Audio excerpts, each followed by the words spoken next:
And Deborah, we will go ahead and get started. So we were saying a moment ago, we're going to use today to wrap up our conversation on these 4 calculations we've been working on. So our objective is going to be calculating mean, median, interquartile range, and mean absolute deviation, really with the focus in this lesson being on those last 2 there. I saw from yesterday you guys are pros at this point for mean and median. An interquartile range and mean absolute deviation is kind of where I ran out at the end of yesterday's lesson, so we'll focus on those 2 today. But adding to our focus of this lesson, really being able to interpret these values. So when you calculate all 4 of these, what do those numbers tell us about the data set? So for our warm-up today, we're going to be looking more at interquartile range.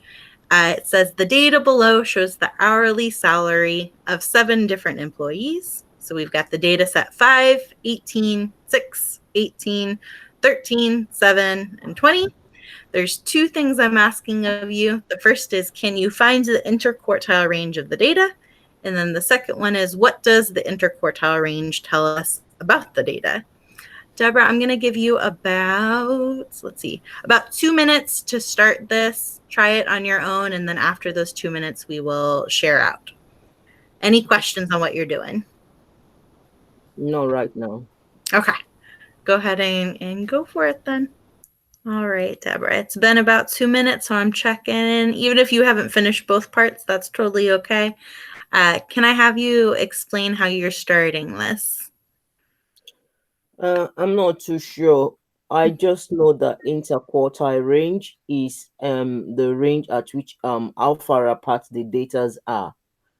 So Yeah, so you're coming down to number 2 and starting us off by, when we find this, it's going to tell us about how far apart those data points are, or we use that word variability a lot. It's going to tell us about the variability. So we can, you've jumped down to 2. You're saying, so you know what it's going to tell us, but you're not quite sure how to calculate it. Is that what I'm hearing? yes, I'm not sure if my calculation is right. So that's That's why we're here, to help. Will you tell us what you did do for your calculation? so I started with I rearranged the numbers and I started with the lowest number. I looked at the range, the difference between the first 2 quarters. That's the first quarter. So Yeah. which is the difference between 5 and 6, which is 1. Then Okay, give me 1 second. I'm going to catch up to where you're at. So you said you organized them from lowest to highest. Is this what your list looks like? 5, yes, 6, 7, 13? 18, 18, and 20. Yeah. And I heard you mention something about quartiles. Can you tell me about that? So I think I looked at the difference between the lowest number and the next number that follows the next highest number. So that's our first quartile. So I assume the difference is 1. So we'll just say quartile 1 is 1. Yeah. So when I'm going to pause you there. So we're using that word quartile. What is a quartile? A quartile is the how far apart, I mean, the difference between, or the range of, don't let me, I'm just all over the place. Yeah. So what you're going back to, I think, is the description you gave me of interquartile range. A To okay. calculate the interquartile range, you are absolutely right. We're going to need to know some quartiles. So Quartiles and interquartile range are different. Do you remember what yeah. a quartile Mhm. is? A quartile is the extreme value that shows up in our data. So which is the extreme value, the value that is more so yeah, let me reword that. A quartile, like I said, is the extreme value that shows up in our data. So which is the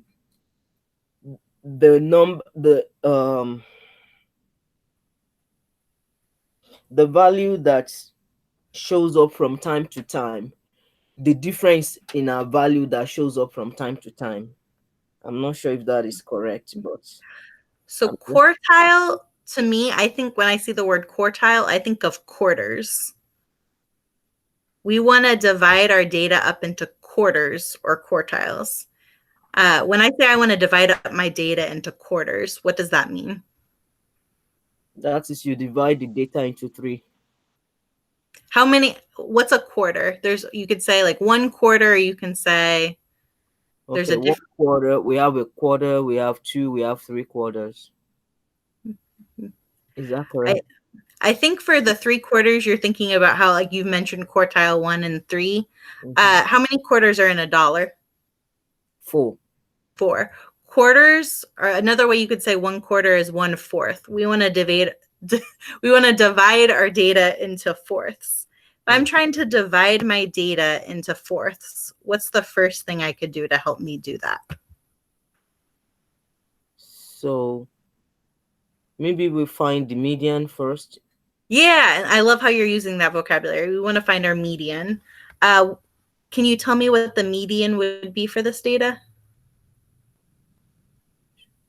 That's 13. How'd you find that? That's the middle number. We have 7 number in total. So when we look at the one in the middle, that's 13. Yeah, so we've divided into halves now. How does that help me divide the data into fourths?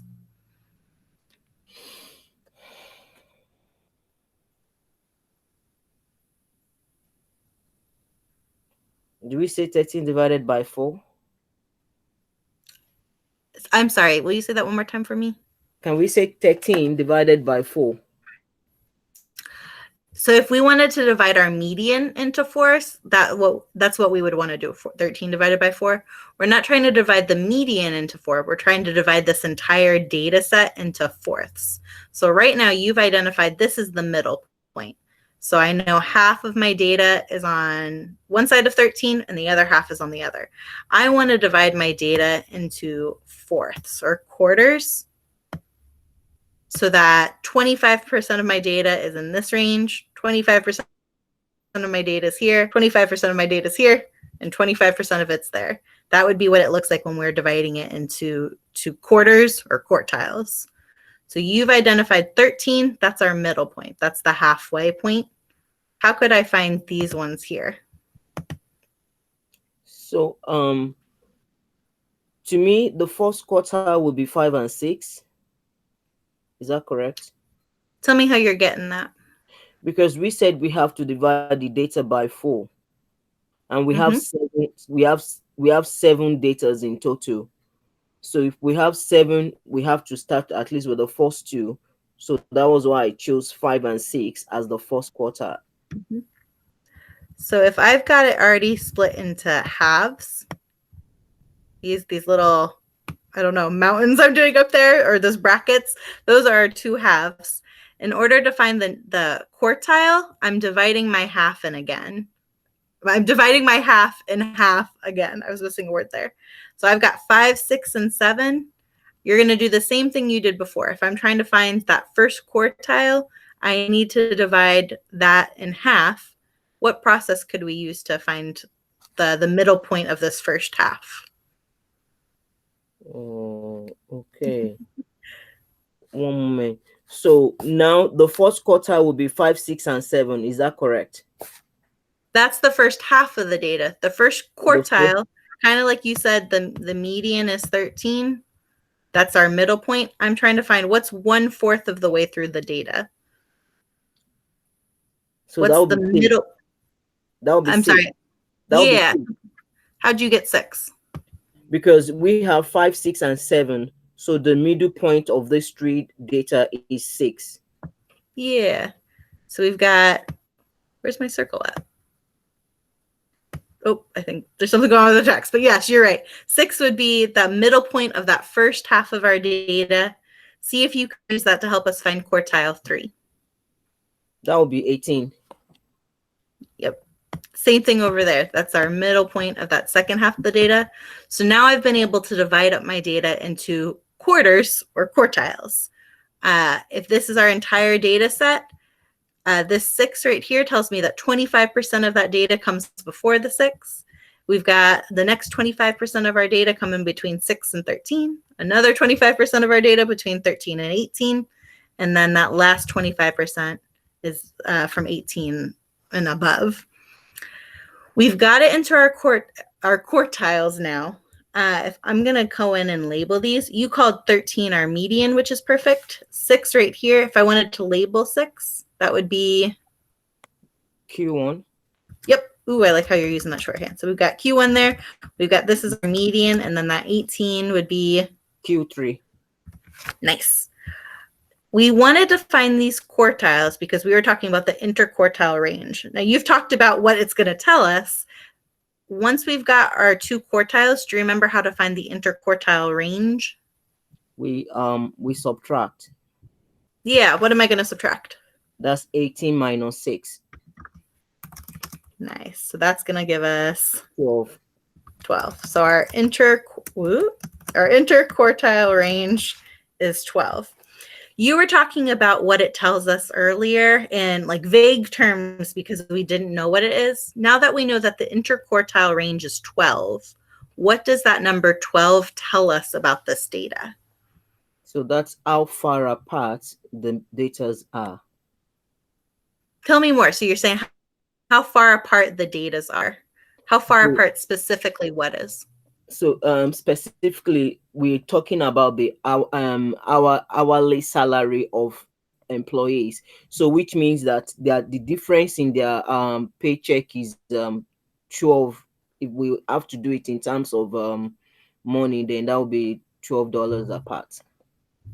Mm-hmm. So we're saying that the difference in the salary is $12. If I'm saying maybe I was this employee and you were this employee, our salaries aren't $12 apart.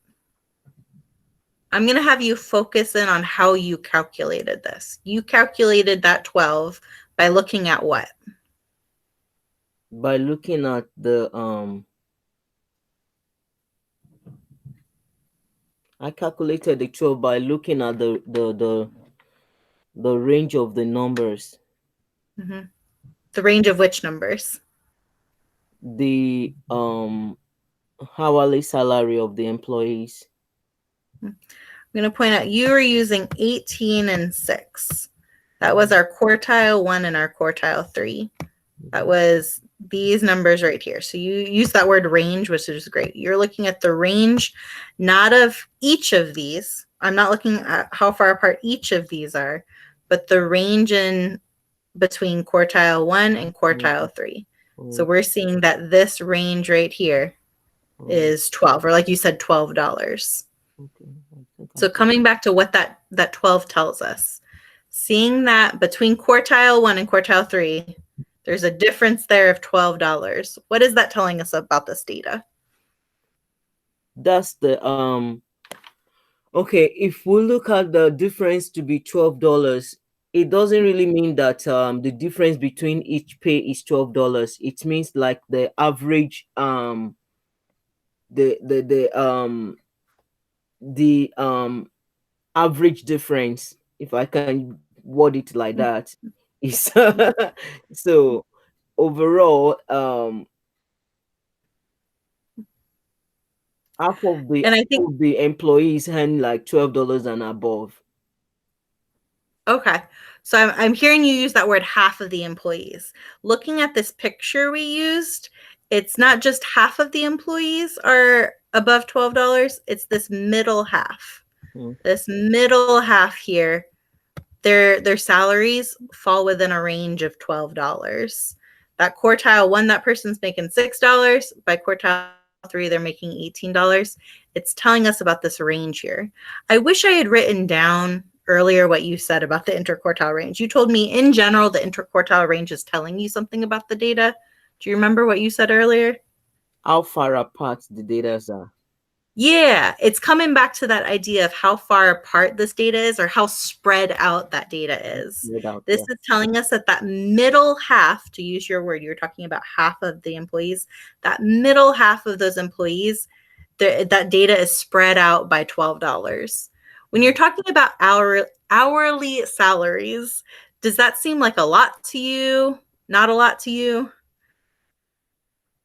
Well, depending on the job. Good point.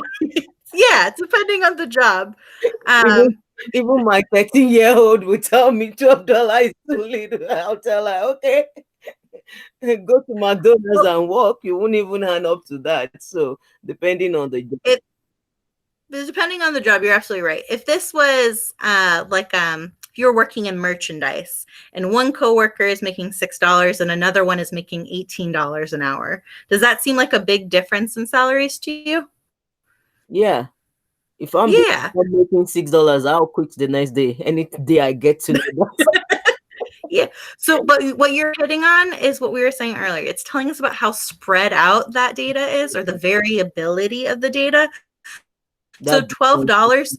you're absolutely right. Depending on the job, this could mean different things. But for that example, it's telling us that this data is spread out a lot because a difference of $12 an hour, at least, I mean, even for me, right? That seems like a lot of money if someone else is making $12 more than I am. Mm. One last question, and it's not written here. If I had another group of 7 employees and I calculated the interquartile range and they had an interquartile range of 2, how Okay. does that group of employees compare to this group of employees?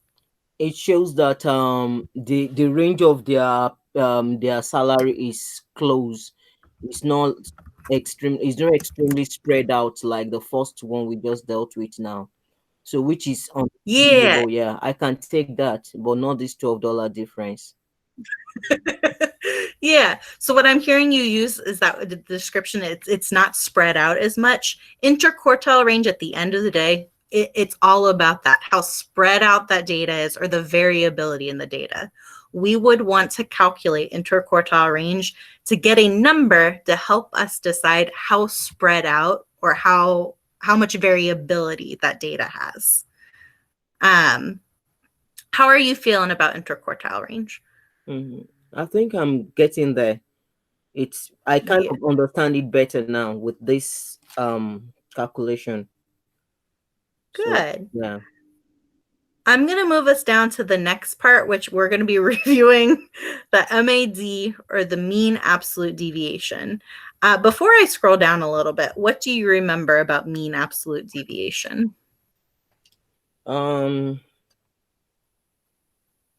the mean absolute deviation, I'm coming,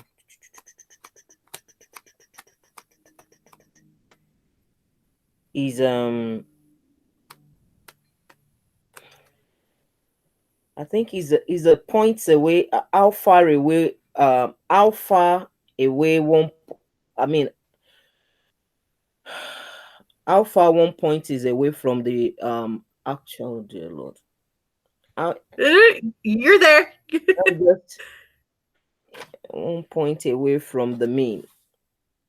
Yeah, exactly. It's the average distance those data points are away from our mean. What you were describing earlier, you were kind of describing mean absolute deviation point when you were talking about like tells us how far away they are from the middle. That's mean absolute deviation. And similar to interquartile range, we would want to find that again to figure out how spread out this data is. So mean absolute deviation is just a different way similar to interquartile range to describe the variability of that data. Yesterday, when we were talking about mean absolute deviation, I had drawn a dot plot. I had drawn that picture to help us talk through it.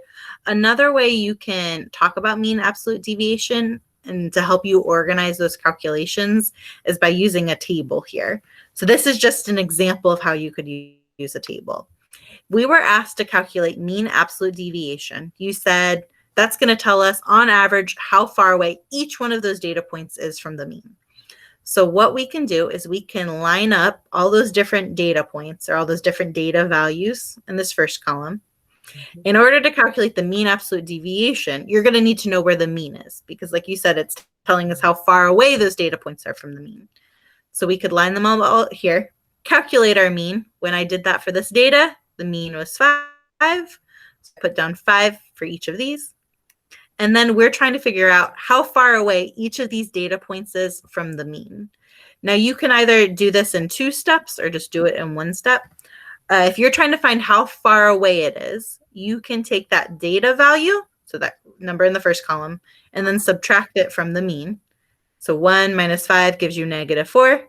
But because we're talking about a distance, we want that to be a positive value. So this last column here is just turning everything into positive numbers. If you're looking at 1 and 5, we know that those two numbers are 4 away from each other. That's where that 4 is coming from. If I skip down to that last row there, we have 12 and 5. 12 and 5 are 7 away from each other. So this is another way to organize your thoughts when you're calculating that mean absolute deviation. And this might be a good strategy to use if you're working with a lot of data. When we were talking about this in that first problem from yesterday, there was only, I think, 4 data values. So once you start getting more, it might be helpful to find like a nice way to organize that information when you're calculating it. I'm going to just pause here. Do you understand where these values are coming from in the table? I do, but I have a question. Yes. The third table, the deviation from means, the one in Mm-hmm. negative. We know Mm-hmm. when we say 1 minus 4 will give us 1 minus 5 will give us -4. Why didn't we Mm-hmm. leave it in the negative? Why do we have to do 5 minus 1 and in order to get the 4? And if you want to do that, if you can do that too. The ultimate goal is getting this last column here. Mm-hmm. Um, and what I want you to know and what you said is that these numbers should be positive. So Mm-hmm. you can do 1 minus 5, get that -4, and then just change it to a positive number. Okay. Or like you said, you can say, instead of doing 1 minus 5 and changing it to positive, I know I can just do 5 minus 1.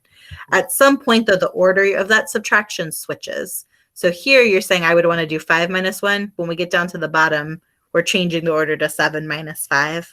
Okay. So some people do it like this, but as long as you know that those values all should be positive because we're calculating a distance, it's going to have the same result.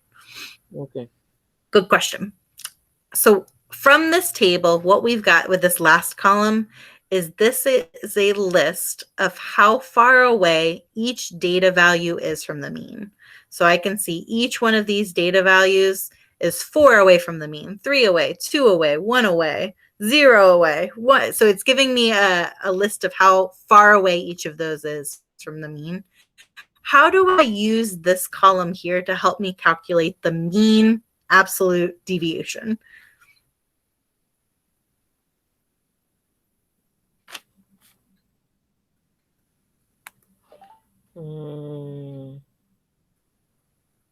I think the first thing is to get the middle point, and then no, I'm coming. So I'm Yeah, going to give you a clue. we get the middle point, and then when we get the middle point, then we can subtract the middle point from the first data. I think I hear you describing interquartile range. Mean absolute deviation, remember, you said is on average how far away each of these data values are from your mean. So we figured out how far away all of them are. We're trying to calculate the mean absolute deviation. We're trying to find on average how far away are all of these from the mean. If I'm trying to calculate an average. Okay. I think I remember now. We had up the mean. We had up, then Um, we divide by the mhm. total value. Yeah, so I'm going to add all of those up. Yeah. When I do that, goodness, what does that give us? We had it up, and then we divide by the total number of value that we have. Yep. So I got 20. What about you? I'm here to calculate that. 3, 6, 10, 15. Which one did you add up? I added up Oh yeah, all. I'm yet to do that. That's 7, 8, 9, 10. 11. Yeah, 20. Correct. And then we're calculating an average. So you said add all these up, and then the last part. 1, 2, 3, 4, 5, 6, 7, 8. Divide by 8. divided by 8. Yep. I want to pause here real quick. Deborah, I can't remember if it was you or not, but I saw a couple people in the homework. When it comes to calculating averages, it's how many total data values you have. Even if it had, like, maybe let's say these first 3 were all ones, they're still each a data value. So it doesn't matter if the you see the number more than once. We're counting that there's a total of 8 data values, so we're dividing by 8. Some people, if the number was repeating, they weren't counting it and they were dividing by a smaller number. I know you're the only one here today, which is strange. You always have company, but that means your classmates are going to be watching this video. So I may be talking to you, classmates who are watching this video. Make sure you're dividing it by how many total data values are. It doesn't matter if they repeat or not. So we get 20 divided by 8. That's going to leave us with 2.5. 2.5. Yep. So we found that that mean absolute deviation is 2.5, or that each of these data values on average is 2.5 away from the mean. So similar to above, this is telling us how spread out that data is, but kind of giving you a different way to organize your thoughts when you calculate it. So this was my example of how we can use a table to do this. The one I'm going to have you try, I'm coming down here. We're revisiting the question we saw last week about heart rates. So if you remember, we had talked last week about these 8 high school students, and their heart rates are listed below as beats per minute. Do you remember any of the observations we made as we were looking at this list of heart rates? I can't remember. I think I have it here. But if you don't remember, it's okay. We can make new observations.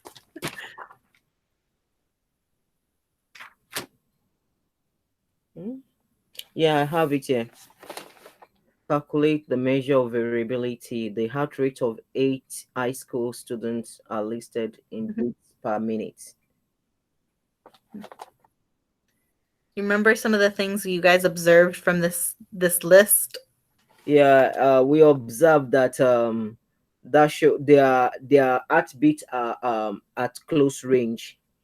Yeah. So we talked about how when it comes to heartbeats, your heartbeat can be, as low as 50, but I'll go all the way up to like 100. I was telling Denise earlier, I was working out the other day and my heartbeat got up to like above 160, and it made me think of this problem. So, but I say that to say it can really have a big range. So when you're looking at this and thinking about this is how many times their heart was beating in 1 minute or in 60 seconds, they're all pretty close together. And that was a good observation you guys had made. So that shows they weren't working out. They are probably relaxing. Yeah. I would be shocked if any of them were exercising right now. So earlier when we were looking at this, we were talking about mean and median and interquartile range. Using the same set of data, we're going to kind of finish up our calculations by finding that mean absolute deviation of this data.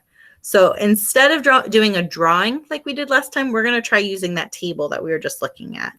In the chat, I've created the table that I was going to have you and your classmates fill out. However, Deborah, it's just you. So Denise, maybe, are you willing to be Deborah's partner? Denise, are you ignoring me? I think she has muted. She didn't know she's on mute. She's talking. Denise, we can't hear you. Maybe she's on the phone with someone. That's a possibility. Okay. Oh, I'm okay. Yes. I'm willing to be a partner. I'm sorry. Okay, so I have sent both of you then a link in the chat to this table. Similar to what we were seeing earlier, we've got all the data values coming down that left side, but this time the table is blank. So what I propose is those first 3 data values there, you two work together and talk through the process of filling out those. And then the last couple, we can kind of divide up between the 2 of you. And maybe I can take one as well, since you don't have classmates. So I see you're both in it now. This is where I'm going to kind of step back a little bit. And like I said, I'm going to have, why don't you take these first 3 here to work through together? So Your we goal have is, to find the means first. yes. Okay. Mm-hmm. We had all the numbers together, which is 72 plus 75 plus 81. And I I might have, haven't. Oh, I'm sorry. I have a number, but I just want you to check me, Deborah. when I'm saying just focus on these first three, I'm sorry, I must have confused you. We're looking at this entire data set. So you're looking at all 8 data values. I'm just saying let's focus for the filling out the table. I'm going to have you do these first 3 together and then we can divide it up. Okay. So we ignore the rest of the data. Yeah, so you need to know the mean of the entire data set. I think I'm lost. Do we need to know the mean of the 3 datas or the entire data? The entire data. I'm sorry. Let me take back by highlighting. That's where I got confused. So, Like I said, I have a number, but I just want you to check me. okay, I'm coming, ma'am.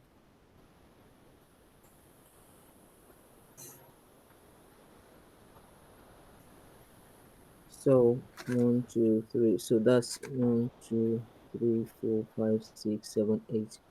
So Is it a decimal, Miss Samantha? For the mean, yes. Okay. 5, 8. The mean is 76.75. Denise, you agree? What number did you get for the total? I have 614, 614. I got 695. Did I add something wrong? That's why I wanted you to check me. Okay. It's I my did it. I was just going to say, I did it as well, and I got the same as Deborah. So I'm going to Oh, go okay, ahead and. good. I must have put too much in. Okay. So I have 76.5. So that means 76.5. And since it's the heartbeat, it has to be in positive. If we have a negative heartbeat, then there is a problem. We have to rush that person to the ER. So what are we doing here with those two, the data values and the means, to fill out the third column? So we subtract. So our deviation is 4.75. Okay. Miss Samantha, can we put that in? Yeah, you should be able to type. I'm questioning myself now. Hold on. Okay. Okay, wait a minute. I need to get back in there. It says you're in here. Ah, okay. Am I correct? I get 4.75. Yes. Yep.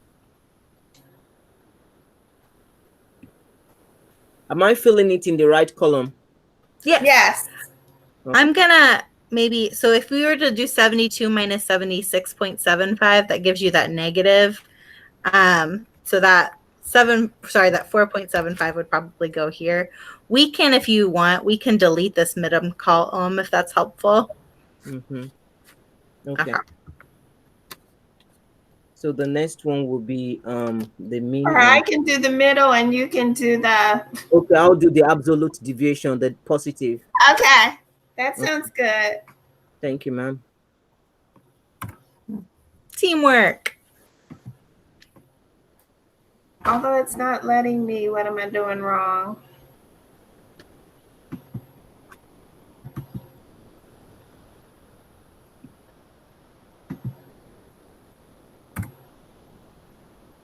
It's not letting me what am I doing wrong?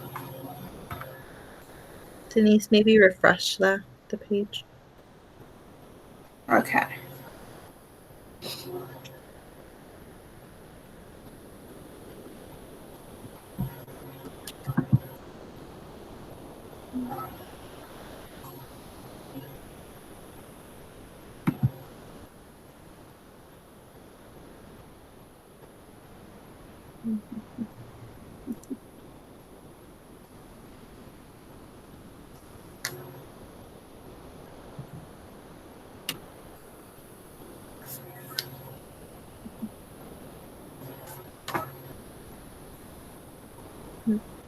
Deborah, you're on a roll. It's looking good. Thank you.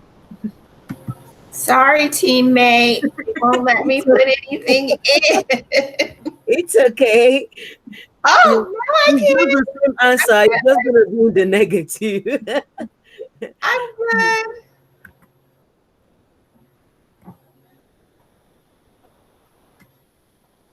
Okay.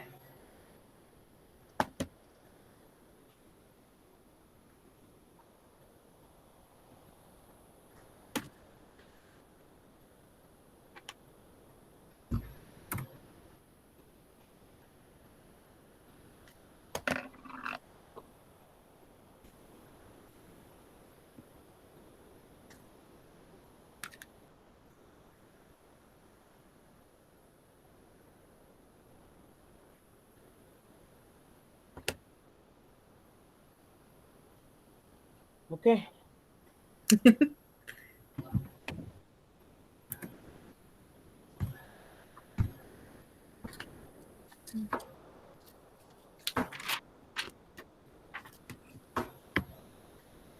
Okay.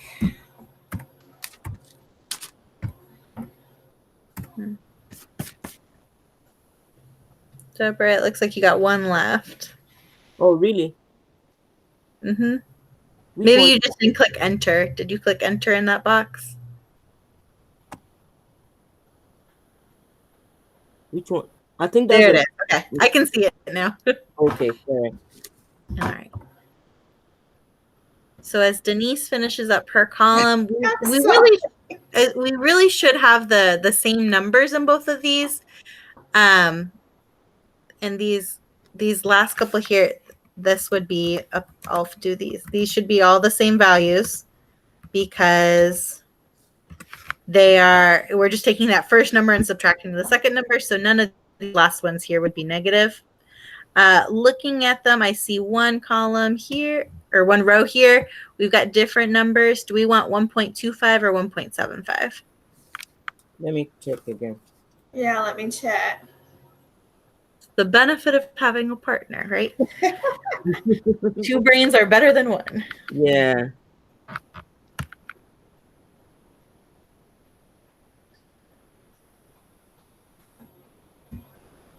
So for this first one here, it would be 75. 1.75. Is 1.75.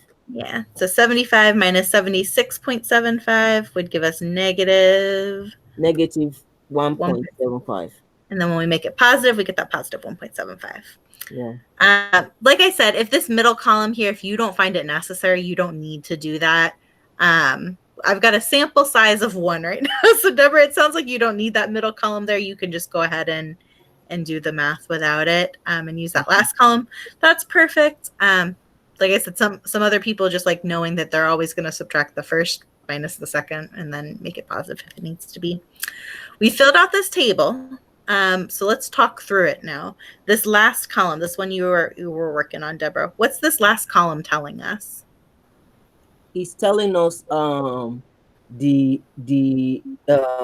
mean deviation. That is the how far apart their heartbeats are. Yeah, how far apart it is from the mean. So if Yeah. I want to calculate the mean absolute deviation, how can we use this table to help us?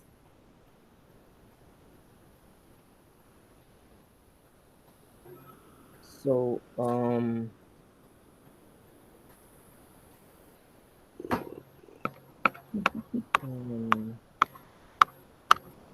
coming.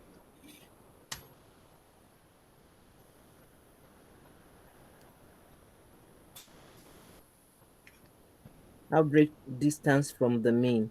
So Mm-hmm. So you use that word average. We're trying to calculate that average distance. from the mean. So we add up all the absolute value, the absolute deviation value. Then we Mm-hmm. divide by the total number of data value. Yeah, you got it. So let's do that. We're gonna add up. Let's do the same thing. Where why don't you both add it up to so we can make sure Yeah, we've got the right. sure. We got 4.75. I'm gonna write down what we're doing. 4.25.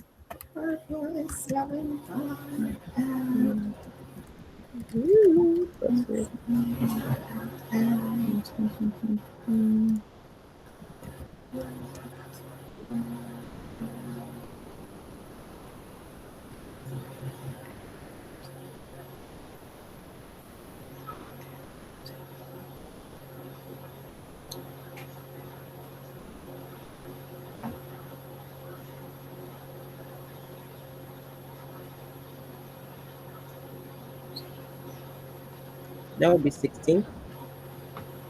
That's what I got too. Nice. So you said 16. You said divided by how many total data values we have? By 8. Mm-hmm. 16 Which gives divided us, by 8. So which gives us 2. so we found that our mean absolute deviation equals 2. The other thing I'm seeing on the homework, again, Deborah, I'm not necessarily you, but I've seen a couple people do it, is some of the questions say interpret the mean absolute deviation.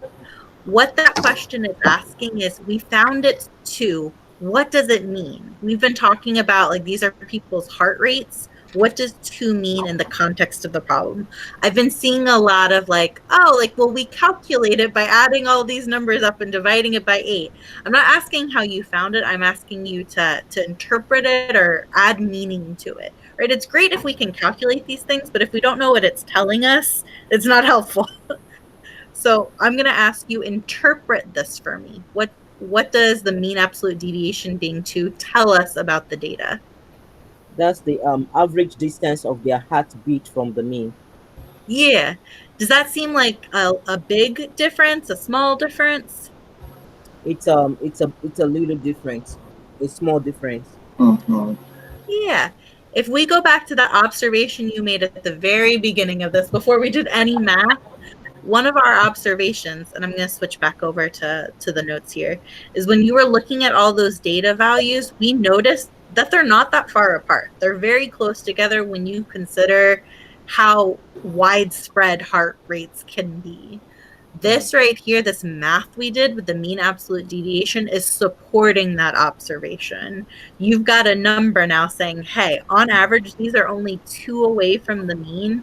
When you're talking about heartbeats, 2 beats per minute is not a big difference. So again, it goes back to this idea of mean absolute deviation is a number you can calculate to describe the variability of the data, or how widespread, how dispersed those data values are. You did great with that interpretation. That I was going to say that interpretation. Thank you. So I've got one last question for you, and then we'll call it a day. So my last question, if you haven't already, switched back to the Google Meet so you can see what I'm sharing on my screen. The last question is for another data set. All of the values are either 3 beats per minute above the mean or 3 beats per minute mean. Is that enough information to find the mean absolute deviation for this data set? If so, find it. If not, what other information is needed? We can talk through this one together. Tell me what you're thinking. And feel free to take a moment to read through it again if you need. And that's what I'm trying to do. For another data set, all of the values are either 3 beats per minute above the means or below the means. Is that enough information to find the math for this data set? If so, find the math. If not, um, yes, I'll say it is, because if it's 3, if the initial one we did is 2, we just need a little push up to get to 3. So because it So shows that based it's so close as well. So based on this, then you said it is enough information. What would the mean absolute deviation be then? Yeah. So the mean absolute deviation, it says above and below. That the mean absolute deviation will be 3, Yeah, why is that? because it's either 3 above or 3 below. So it's still 3, whether it's above or below, it's still 3. Yeah, it's still going to be 3 away. When I was reading through this, in my head, I started creating a picture. I went back to what we had done yesterday with that dot plot. if I think about this right here, this dotted line I'm drawing is where that mean is. It's telling me every single point is either 3 above or it's 3 below. That means when it comes to how far away there isn't variation like we had in that table you just created. It means I wouldn't need to calculate the average because every single one of them is 3 away. So you're right, that mean absolute deviation would be 3 because every single one is going to be 3 away from that mean. Nice. This was a great check to see if you understand mean absolute deviation, and I can hear that you definitely do. Mm-hmm. Miss This is Samantha, also a good. Yep. that was me. I can ask What my was you? question later. Okay. I was just going to say this is a great stopping point for us. Deborah, are you feeling better on what we've been doing with all these calculations? Yeah, I'm absolutely good on the math, but the IQR, I will still work out some. I might still have question on that, but I'm absolutely Yeah. good on how to calculate the mean deviation. Mad. I'll just use mad. Bad. Yeah. So it's Something just you're going to the see with the interpersonal algebra rate I'm lessons. still dicey about. Yeah. And that's okay. See with these algebra lessons is we may move on to future lessons, but it's very cyclical, meaning that we're going to keep working on these skills as you go forward. So it's not like we're done talking about these calculations. Okay. We're just going to add on like another in tomorrow's lesson. Okay. The end goal is as long as you're feeling good about this by the time we get to the end of the year, that's the ultimate goal. Okay. But just like always, sometimes it might just take some more time. And if you ever want to join us for tutoring too, we can always look at IQR. I know there's a question on the homework for IQR, so that might be like a one to kind of test and see where you're at for it. Okay.